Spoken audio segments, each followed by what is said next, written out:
In a way, I remember this communist guy saying to me, because I was saying to him, why do you use an Apple iPhone and all this if you're against capitalism? And I remember him always stating, well, you've got to use the tools of the system against the system. In a way, one could argue that, sort of provide longevity to the system by using its tools. That is true. That's true. But the thing is, let's say you don't use the tools at all, then you can't fight against it.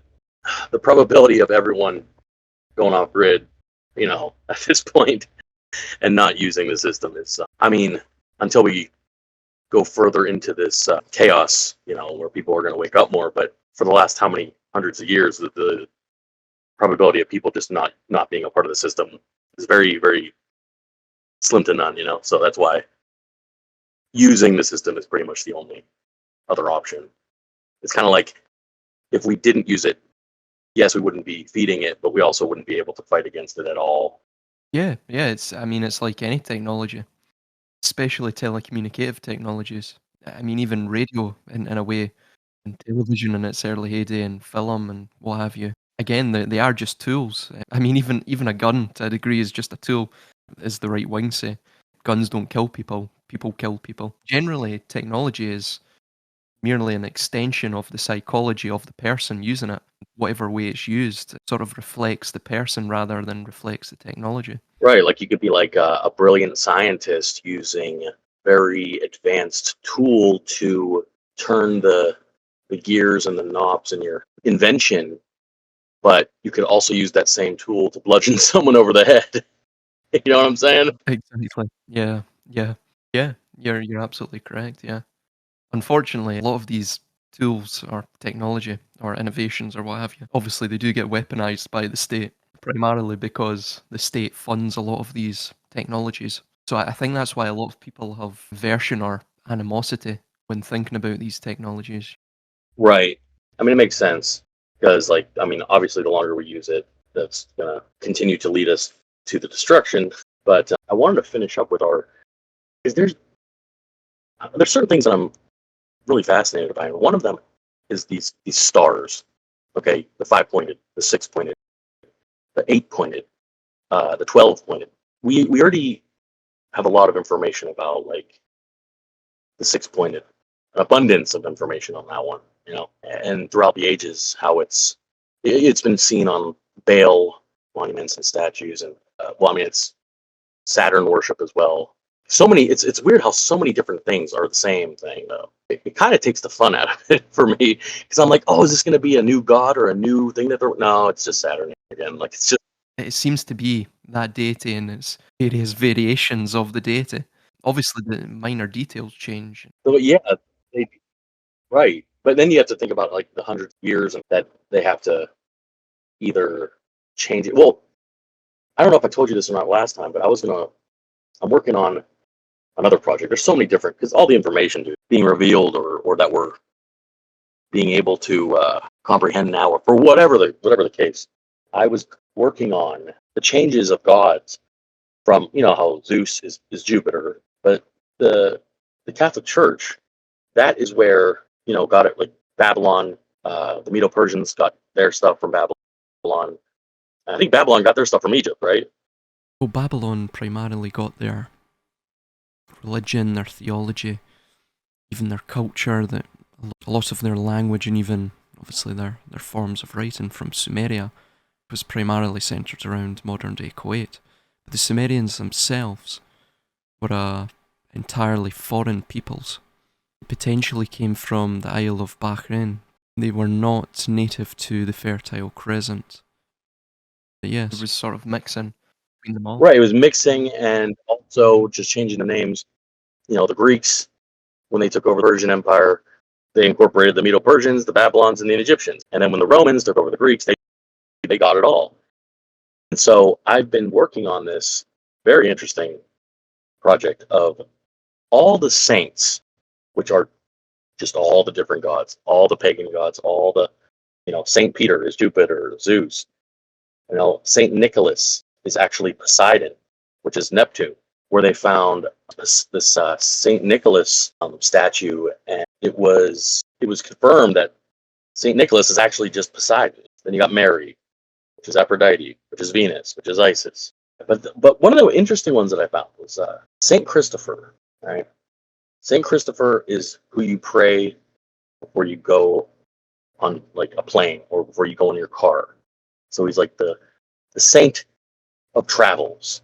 And Saint Christopher was shown in many different depictions with a dog head. Now I thought that was Mhm. strange. I said, "What? Why is this guy? Why does this saint have a dog head?" And you can look it up if you don't believe me. So since he's the saint of travel, which is the god of travel, I mean Saint Christopher's pretty much Hermes, which is Mercury. But then the dog head, that's Anubis and Thoth. Forget it. The set have a dog's head. It's funny that you said that because I've been meaning to look into Set because obviously there's the Church of Set, which is a big part of the military. You know, Oh yeah, Michael Aquino. Yeah, maybe forgetting my Egyptian mythology, but it's this story set is on a boat. He basically spears Leviathan, or the serpent Apopis, or Apepe, of which Apepe was one of the last Hyksos pharaohs of Egypt. The foreign Canaanites, or what were termed the Habaru, or shepherd kings, the Hyksos pharaohs. Pepe, even Apopis, is transliterative with the name Joseph, funnily enough. So the Exodus story could be a retelling and a modifying true history of the Hyksos Exodus following the conquest of the northern Hyksos kingdom of Egypt by Amos the First. But that is directly connected to the Old Testament story of God slaying Leviathan, referenced in several books of the Hebrew Bible, including Psalms, the book of Job, the book of Isaiah, the book of Amos, the book of Jonah in several translations, and also the book of Enoch. Furthermore as well, within the Baal cycle, the Ugaritic text, marginally older than the Hebrew Bible, it states that the Canaanite god Lotan, or again the primeval monster Leviathan, was defeated by the god Baal Hadad. Baal Hadad, like Yahweh, was a storm and war deity. Furthermore as well, it parallels the role of the Mesopotamian Tiamat, this is Leviathan, of whom was defeated by Marduk. Marduk is the predecessor god, the origin point of both Baal and Yahweh, and one could say what is termed the Lord within the Bible. This obviously goes even further. You can see it within Hinduism, where the world serpent narrative continues. Indra slaying Vidra, or even in the Norse pantheon, in Norse mythology, Thor slaying Jormungandr. It goes back to this idea that you're saying, that they've all been mixed. Obviously, we even have pre-late Bronze Age collapse, roughly about 1400 BC to about 1250 BC. If we go by the official historical records, obviously you have the Hyksos, or the shepherd kings, who were potentially Canaanite or some form of Semitic group that invaded northern Egypt, came to control that, became the sort of pharaonic bloodline there for at least 250 years. But you see a great deal of sort of Canaanite and various other Semitic infusions, religious and cultural infusions within the Egyptian pantheon. For example, Katesh, and even so we have the idea of Set, which that story, Set spearing the serpent, that could have been again something that came from that sort of mixing. But it all seems to come from that area. It seems like it comes from Sumeria or Babylon or Babylon is pretty much because Egypt definitely had a huge influence on Babylon, but I I would say, in my opinion, that it really got formed and organized when Babylon was the nation of Babylon. I mean Yeah, even slightly further back than that. I mean even I would argue Babylon and Sumer were similar civilizations. I mean it could even be made The case could even be made that Assyria was similar. I mean, they all essentially they took over. They didn't totally culturally transform everything. You know, when these empires took over from the previous empire, it's the same sort of civilization, one could say, in a way. But yeah, I mean, even Sumeria. Obviously, we were touching upon it. You know, Tiamat and Marduk. That's exactly where order out of chaos, order ab chaos, comes from.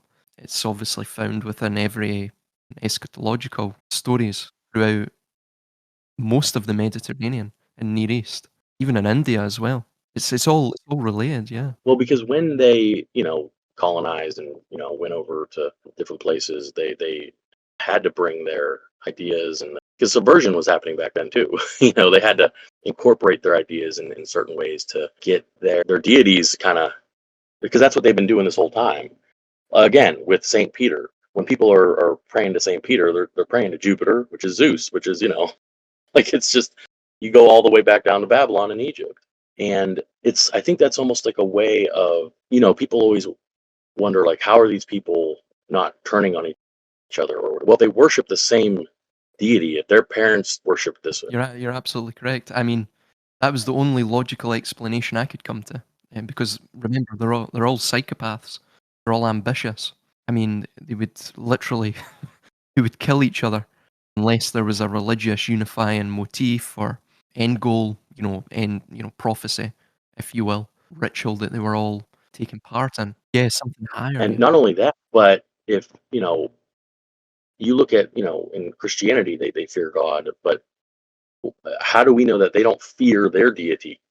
The one that they are all, whether you're a psychopath or not, fear is can even inflict a psychopath in a certain, if he was tortured, or even if there's paranormal type things, that'll set a psychopath straight for a minute. Like, I think that's why they needed to incorporate the summoning type things to get some of these people. That's why I'm fascinated by these stars, because the pentagram isn't that mainly used for summoning. It is, yeah. I mean, the pentagram in and of itself. I mean, this even goes back to sort of Egypt and what we were just talking about there. It's discussed, don't get me wrong, it's widely disputed, but it's discussed within the records, funnily enough, the ancient Egyptian records, that Hyksos, so the shepherd kings that actually built the Great Pyramids. For what reason, we don't know. That's what's discussed. Again, that's widely disputed, but it's very interesting. I forget the individual's name Yeah, who they state built the pyramids, but they state that he was a Philistine, really, essentially Palestine. Yeah, Philistine. Yeah, I forget his first name. I'll try and find it in my notes. that is it. So he was the first Hyksos pharaoh. I mean, if we look at the first Hyksos pharaoh, Yaakov, which is basically Jacob. So pretty much it links entirely with what's discussed within the Bible. But obviously the Bible puts a spin up on it where the sort of Hebrews are made out to be, the slaves rather than the conquerors. Obviously, every nation does that. They rewrite history to make themselves look benevolent. He were the Jacobins. The Jacobins and all this, yeah, that's probably where that came from. This is the funny thing. This may sound controversial, and we'll get onto the stars soon. But the god they worship, it's the same force. If you think of God, God isn't an entity. It's a sort of immaterial force that brought the cosmos into existence.